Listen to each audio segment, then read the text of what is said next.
નમસ્કાર વિદ્યાર્થી મિત્રો, તપોવન ગ્રુપ ઓફ સ્કૂલની આ યુટ્યુબ ચેનલમાં આપ સૌ વિદ્યાર્થી મિત્રોનું હાર્દિક સ્વાગત છે. મિત્રો, ધોરણ 9ના સામાજિક વિજ્ઞાન વિષયની અંદર અત્યાર સુધીમાં આપણે પાઠ 1 જેમાં યુરોપિયન પ્રજા ભારતમાં શા માટે આવી, કઈ રીતે આવી, અહીંયા આવી અને એમને શું કર્યું. આવ્યા હતા વેપાર કરવા માટે, પણ પછી કેટલીક રાજકીય બાબતોમાં એમને ઇન્ટરફિયર કરી અને ભારત ઉપર કઈ રીતે પોતાની હકૂમત જમાવી એના વિશે આપણે સમજેલા. ત્યાર પછી પાઠ 8 જેમાં બંધારણ, રાજ્ય ઘડતરની વાત, બંધારણ કઈ રીતે ઘડાયું, કેબિનેટ મિશન આવ્યું, કેટલા એમાં સભ્યો હતા, એના અધ્યક્ષ કોણ હતા, ખરડા સમિતિના કયા સ્ત્રી સભ્યો હતા, ક્યારે શરૂઆત થઈ બંધારણ ઘડવાની, ક્યારે પૂરું થયું, કેટલી બેઠકો થઈ, કેટલો સમય લાગ્યો, એ બધી બાબતો આપણે સમજ્યા પાઠ 8માં. ત્યાર પછી આપણે પાઠ 2 સમજ્યા. પ્રથમ વિશ્વયુદ્ધ જે થયેલું તે શા માટે થયેલું, ફ્રેન્કફર્ટની સંધિ સમજ્યા આપણે. ત્યાર પછી પ્રથમ વિશ્વયુદ્ધને અસર કરતા જે કારણો, જે પરિબળો, એના વિશે સમજ્યા. તાત્કાલિક પરિબળ હતું પેલું સર્બિયાના રાજકુમારનું, એના વિશે સમજેલા. પછી એ પ્રથમ વિશ્વયુદ્ધને કારણે શું એની અસરો થઈ, એનું પરિણામ શું આવ્યું, એના વિશે સમજ્યા. વર્સેલ્સની સંધિ સમજ્યા. પછી આપણે બોલ્શેવિક ક્રાંતિ એના વિશે સમજ્યા. ત્યાર પછી પાઠ 13 ભૂગોળની અંદર આપણે ભારતનું સ્થાન, ઉત્તર અક્ષાંશ કેટલા, પૂર્વ રેખાંશ કેટલા, મધ્યમાંથી એક વૃત્ત પસાર થાય, એના પાડોશી દેશો વાયવ્યમાં, ઉત્તરમાં, પૂર્વમાં, દક્ષિણમાં, એની સમુદ્ર સપાટી એના વિશે સમજ્યા. એનું અંદાજિત કુલ ક્ષેત્રફળ કેટલું એના વિશે આપણે સમજ્યા. તો આ 4 પાઠ અત્યાર સુધી આપણે સમજ્યા. પાઠ 1, પાઠ 2, પાઠ 8 અને પાઠ 13. હવે પાછા આપણે રાજનીતિ શાસ્ત્રમાં જવાનું છે. તો ધોરણ 9ના સામાજિક વિજ્ઞાન વિષયમાં આપણે 9મો પાઠ સમજવાના છે. બંધારણ ઘડાયું, દરેક બાબતોનો તલસ્પર્શી અભ્યાસ થયો અને ત્યાર પછી એ આખી બંધારણ ઘડતરની પ્રક્રિયા પૂરી થઈ અને આપણને ખબર છે કે લોકશાહી શાસન વ્યવસ્થા સ્વીકારી. તો એમાં કોઈ પણ વ્યક્તિ હોય, વ્યક્તિ માત્રના અસ્તિત્વ અને એનું જે વ્યક્તિત્વ છે એનો સર્વતોમુખી એટલે કે એનો બધી રીતે વિકાસ થાય, તો એના માટે શું કરવું? તો એવી એક ચોક્કસ પ્રકારની સામાજિક વ્યવસ્થા ગોઠવવી પડે.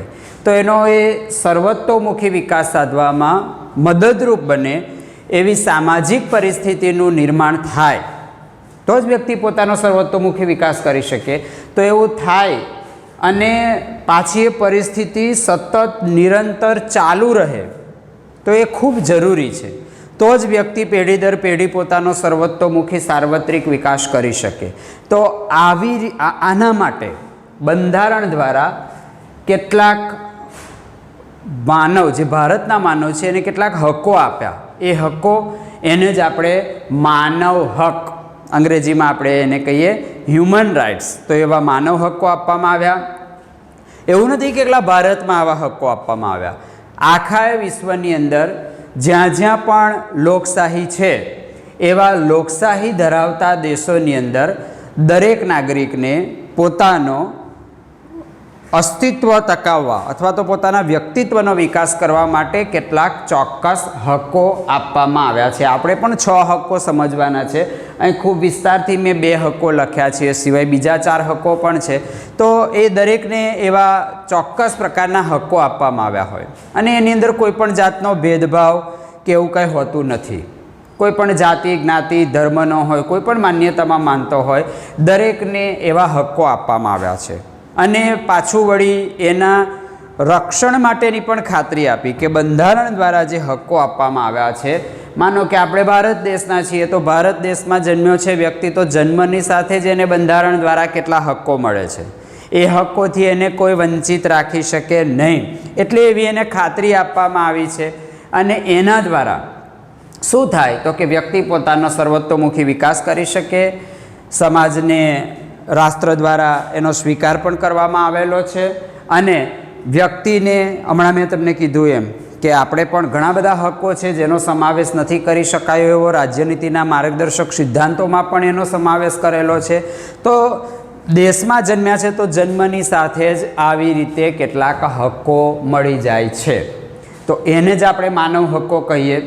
તો શરૂઆત ક્યારથી થઈ અહીંયા મેં નોંધ્યું નથી પણ પાઠ્યપુસ્તકમાં તમને આપેલું છે કે સંયુક્ત રાષ્ટ્રની મહાસભા જેને આપણે કહીએ યુનાઇટેડ નેશન, તો એ યુએનએ જ્યારે આપણને આઝાદી મળી ત્યાર પછીના સમયમાં 1948માં 10મી ડિસેમ્બર 1948ની અંદર માનવ અધિકારો જાહેર કર્યા. એટલે અહીંયા એક ટૂંકો પ્રશ્ન, મારે અહીંયા જગ્યા નથી પણ તમારે યાદ રાખવાનું કે માનવ હક દિન તરીકે કયો દિવસ ઉજવાય છે. તો માનવ હક દિન તરીકે અથવા માનવ હક દિવસ તરીકે કયો દિવસ ઉજવાય છે? 10મી ડિસેમ્બર. આપણને કોઈ એમ પૂછે, આપણે ભણતા હોઈએ એટલે ખાલી માર્ક્સ લાવવા માટે ભણીએ છીએ એવું ક્યારેય મગજમાં રાખવાનું નહીં.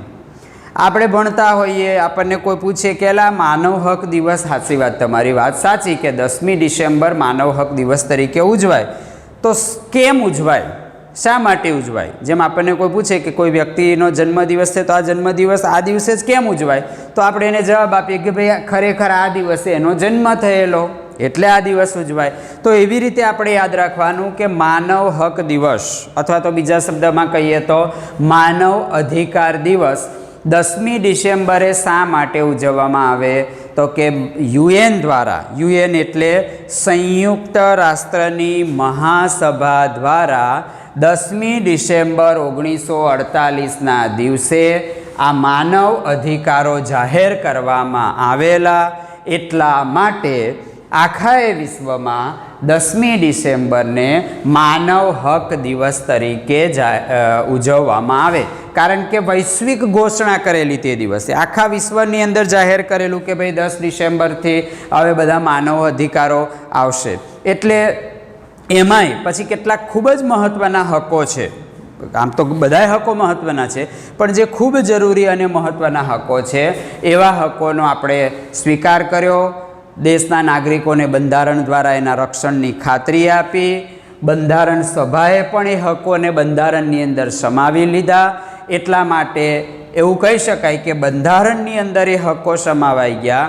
એટલે પછી શું થયું તો કે કાયદાકીય રીતે આ હકોને કાનૂની રીતે એ પીઠબળ મળ્યું, એટલે કે પ્રમાણભૂત થઈ ગયું. કારણ આપણે જે 6 હકો મુખ્ય હકો છે છેલ્લો બંધારણીય ઇલાજના હક સુધીનું, તો બંધારણ સભાના તે સમયના જે સભ્યો હતા એમને આ હકોને, જે વૈશ્વિક ઘોષણા થયેલી 10 ડિસેમ્બર 1948માં યુએન દ્વારા, એમાંથી કેટલાક પાયાના અને મહત્ત્વના હકો હતા એને આપણા ભારતની બંધારણ સભાએ બંધારણમાં સમાવી લીધા.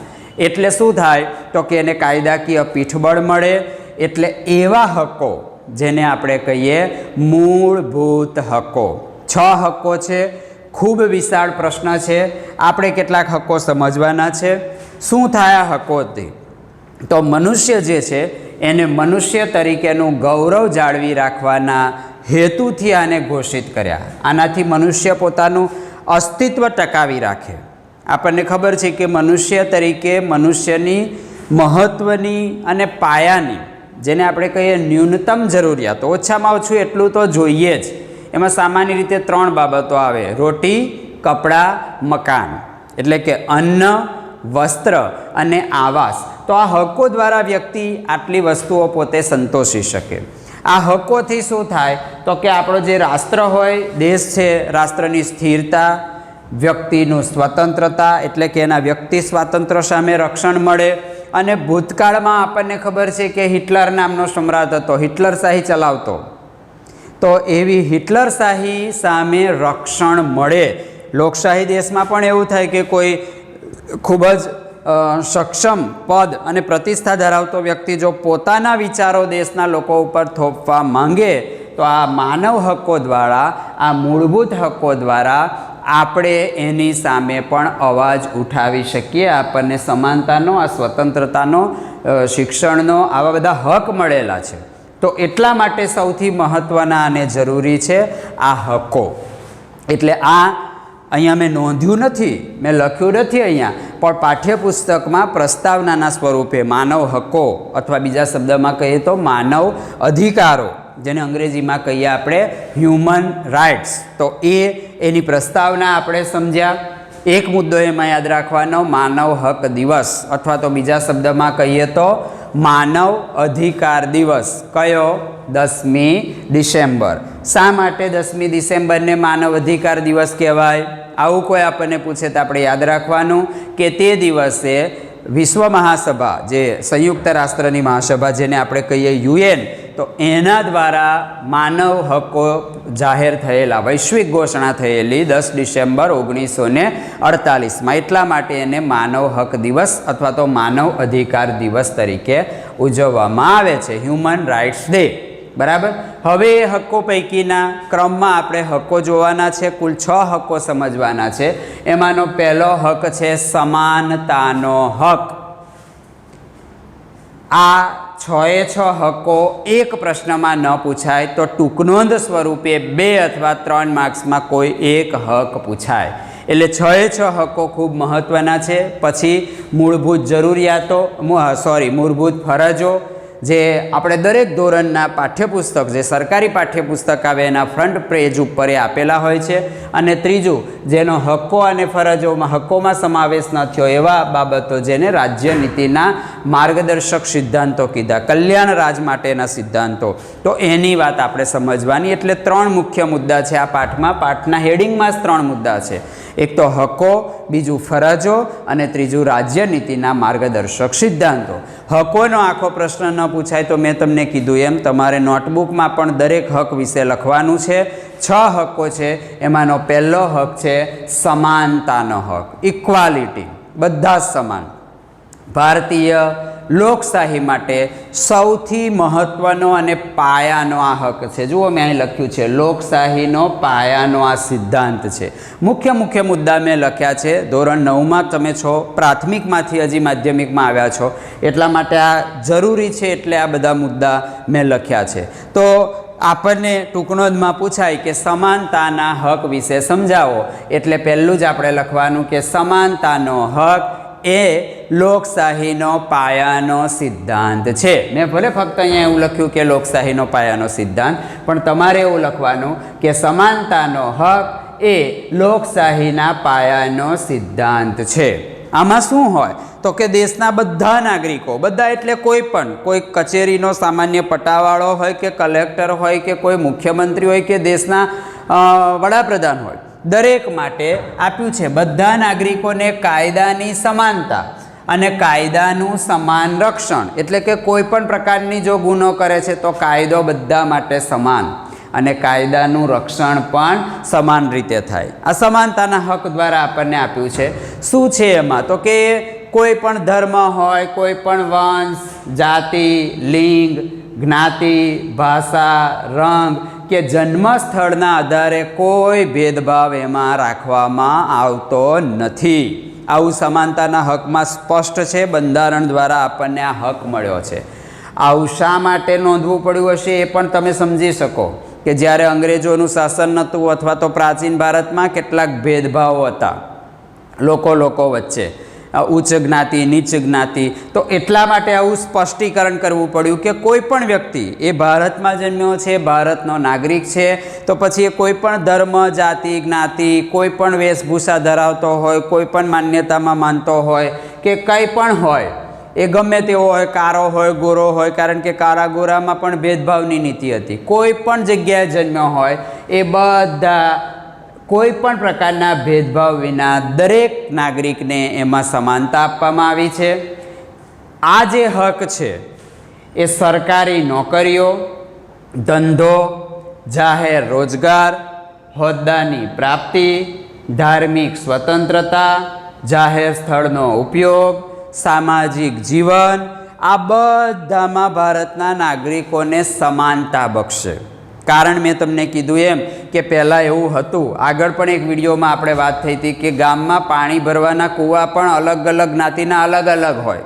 ઉનાળામાં પેલા જે ખૂબ જ નીચલી જ્ઞાતિના લોકો હોય, ખૂબ દૂર એમના કૂવા હોય, પાણીના તળ ઊંડા જતા રહે, પાણી એમાં હોય નહીં, તો બાકીના કૂવાઓમાંથી એમને પાણી પણ ભરવા દેવામાં આવતું નહીં. આવો ભેદભાવ રાખવામાં આવતો, એટલે પછી બંધારણ ઘડાયું ત્યારે આપણને આ હક મળ્યો. એટલે પછી એ સરકારી નોકરી મેળવવી હોય અથવા તો કોઈ જાહેર જગ્યા હોય, કોઈ ધાર્મિક સ્વતંત્રતા, તો એ દરેક જગ્યાએ એમને સમાનતા આપવામાં આવે.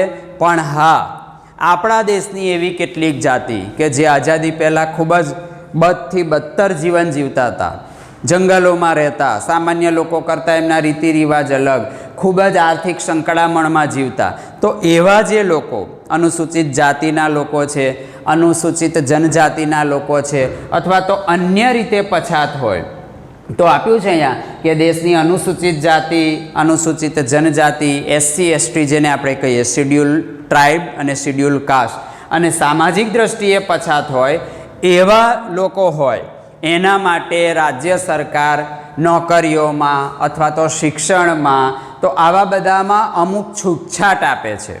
તો પછી આપણને એમ થાય કે આ તો ભેદભાવ કહેવાય, પણ એને ભેદભાવ ગણાતો નથી. અને જો ભેદભાવ શબ્દનો આપણે ઉલ્લેખ કરીએ તો એને હકારાત્મક ભેદભાવ ગણવામાં આવે.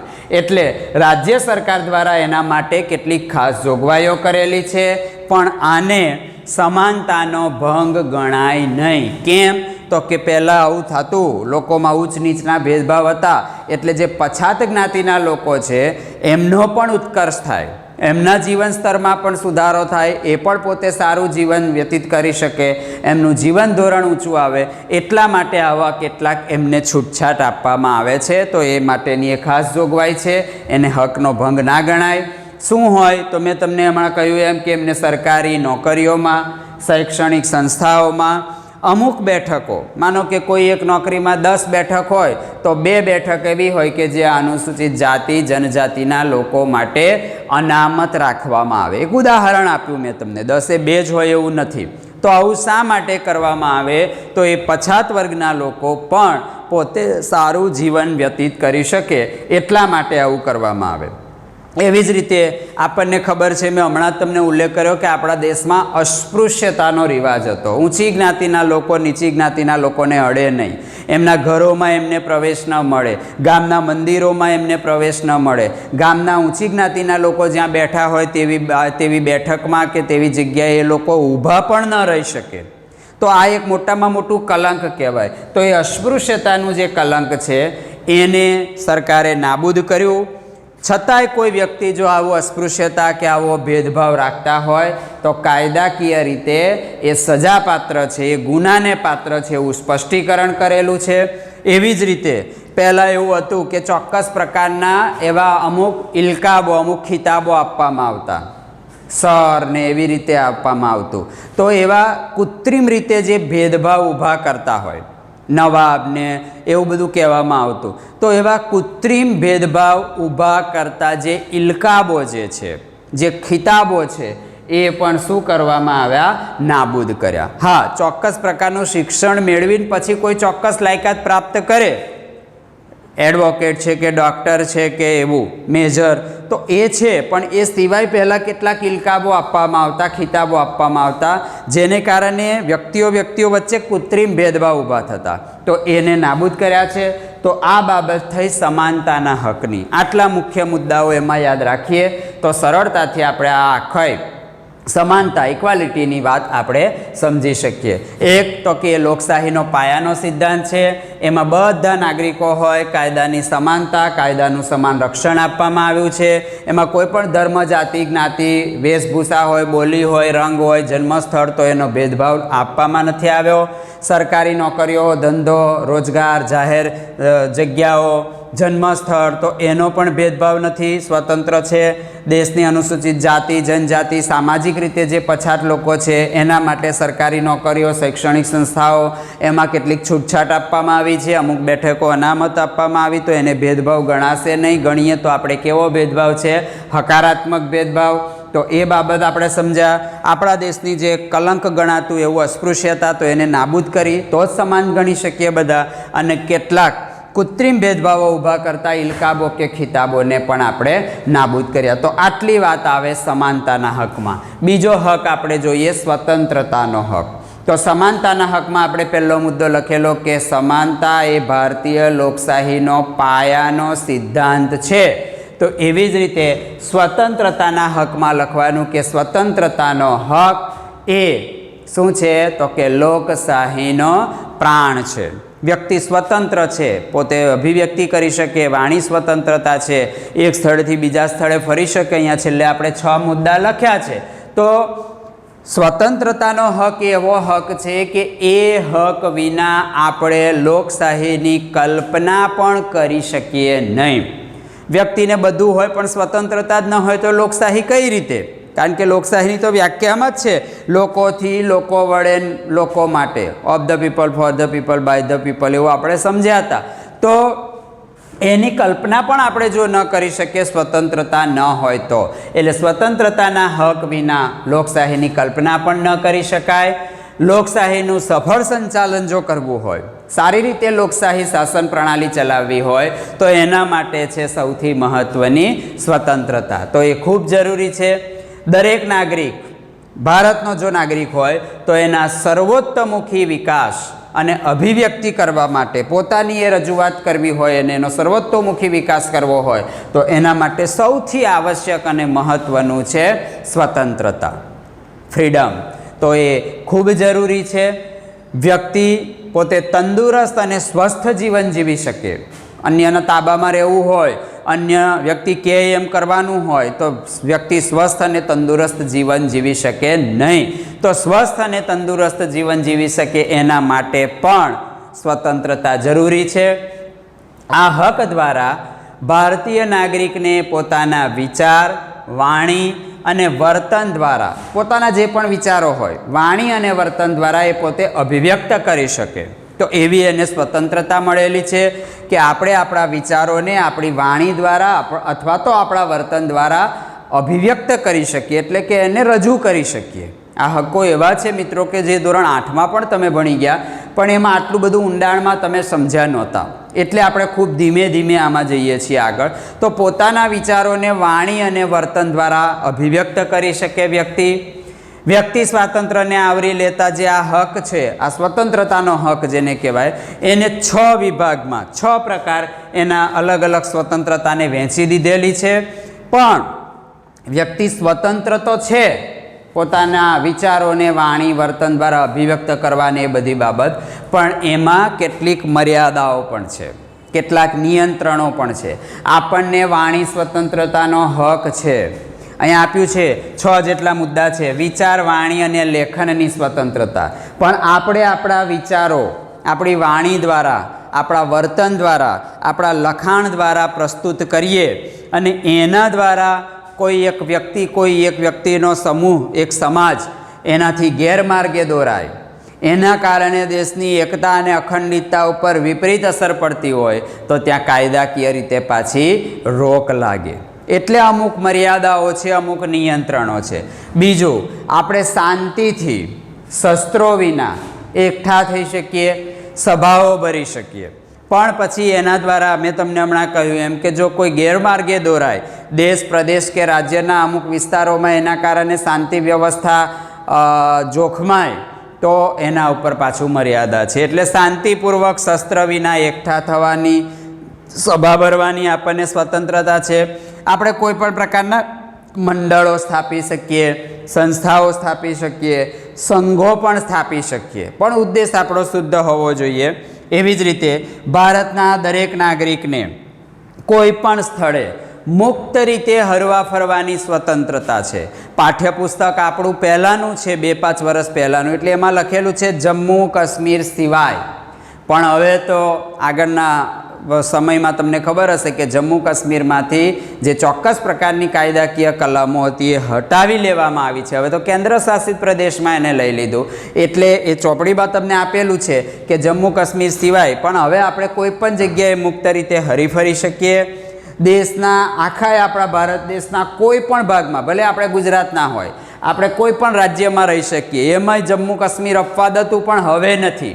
તમે જમ્મુ કાશ્મીર જાઓ કે તમે કર્ણાટક જાઓ, તમે કેરળ જાઓ, તમે પંજાબ જાઓ, મધ્યપ્રદેશ જાઓ, આખાય 29 રાજ્યોમાં, કેન્દ્ર શાસિત પ્રદેશોમાં તમે કોઈ પણ જગ્યાએ જાઓ, ત્યાં રહો, ત્યાં ધંધો કરો, ત્યાં તમે સ્થાયી થાવ, આ બધાની આપણને સ્વતંત્રતા છે. આપણા ભારતના કોઈ પણ પ્રદેશમાં તમે રહી શકો, એના વ્યવસાય, કામકાજ, વેપાર ધંધા અને રોજગારીની પણ આપણને સ્વતંત્રતા છે. રાજ્ય આપણને એક જ નાગરિકત્વ છે. આપણે 8મા પાઠમાંય સમજેલા, અમેરિકામાં બેવડું છે, આપણે એવું નથી. ત્યારે સમજેલા કે આપણે એક અપવાદ હતું જમ્મુ કાશ્મીર, પણ હવે એમાં પણ અપવાદ રહ્યો નથી. તો આવી રીતે કોઈ પણ સ્થળે હરીફરી શકીએ, કોઈ પણ રાજ્યમાં જઈ શકીએ, કોઈ પણ રાજ્યમાં જઈ અને વેપાર ધંધો ઉદ્યોગ આપણે સ્થાપી શકીએ, ત્યાં આપણે સ્થિર પણ થઈ શકીએ. તો આવી આપણને બંધારણ દ્વારા સ્વતંત્રતા મળેલી છે. તો આ બીજો હક સમજ્યા આપણે, સ્વતંત્રતાનો હક. કુલ 6 હકો છે, એમાંથી એક સમજ્યા સમાનતાનો હક, દરેક નાગરિકો બધી રીતે સમાન, અને બીજું છે સ્વતંત્રતાનો હક. હવે પછીના વિડીયોની અંદર આગળના જે હકો છે એના વિશે આપણે સમજીશું. ઓકે, ખૂબ ખૂબ આભાર. ફરી મળીશું.